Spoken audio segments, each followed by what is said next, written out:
Line. Joining us now is one of the two men who have helped craft the bipartisan plan, West Virginia Democratic Senator Joe Manchin. Senator, thanks so much for joining us. Thanks for having me, Rick. I was struck by the title of your bill. It's called the Public Safety and Second Amendment Preservation Act. Though a lot of gun owners don't see it that way. They see any Rights Preservation Act, thank you. And they see any kind of expansion of background checks as an infringement upon their Second Amendment rights. What do you say to them? Rick, all I would say is please read the bill. We have nothing. This bill is a great bill, nothing to hide. They need to see it. People have been using scare tactics. This Second Amendment Rights Protection Act is really what it is. These things in this, as a law-abiding gun owner, as an NRA member, these are things I've wanted for years. The other thing is I don't talk to any of my gun enthusiasts, if you will, that does not believe that we shouldn't do a background check on finding if someone's a criminal or if they've been mentally adjudicated not to be able to buy a gun at a gun show or online. The current law is, Rick, if you go to a gun store now, you have to do a background check. If you go to a gun show, if you go to a dealer at a gun show, a licensed dealer, you still do it. We're just saying everybody will be treated the same. Senator, one of the complaints, the same thing. And I'm sorry to interrupt you, one of the complaints from gun owners is that this punishes law-abiding citizens while doing nothing to prevent the horrors of Sandy Hook. What's your response to that? Let me just say, first of all, this does not punish. It protects law-abiding gun owners, and that's all I'm saying is read it. Get on manchin.senate.gov. Read it for yourself. Don't let somebody scare you. Next of all, the Sandy Hook parents, as you know, came to see me. Yeah. I've talked to many of them. These people are the most courageous, bravest people I've ever met. They're not asking for anybody's rights to be taken away. They're not asking to ban any weapons.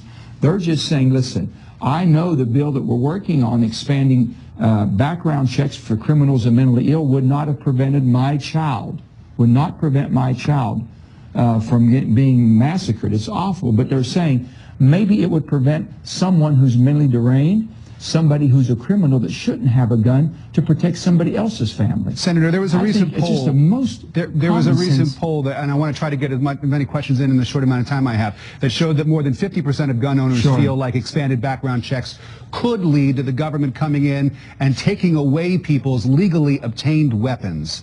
What about that concern? Is that legitimate, the concern that so many people have?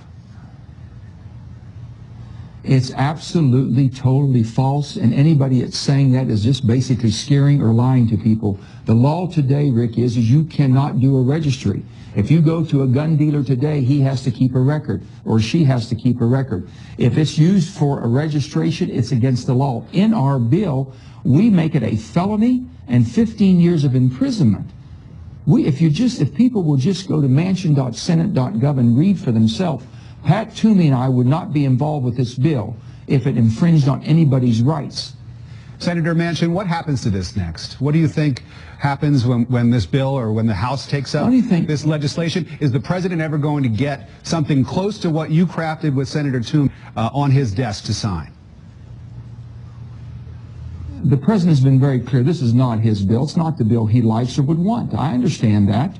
This is the bill that me, as a law-abiding gun owner, Pat Toomey, this is a bill that those of us who come from gun cultures, it makes sense. It basically doesn't change any of the laws we have. We expand at gun shows, all background checks. Online, all background checks. We do that now to some extent.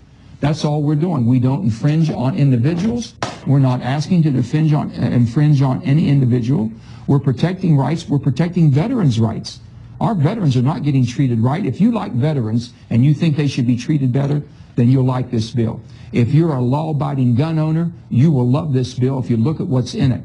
And if you want to protect and keep criminals and mentally insane people from having guns, you'll love this bill. Just please read it, and I'm hoping that we can get 60 votes in a bipartisan manner. We'll be watching with great interest to see what happens. Senator Joe Manchin of West Virginia, thanks.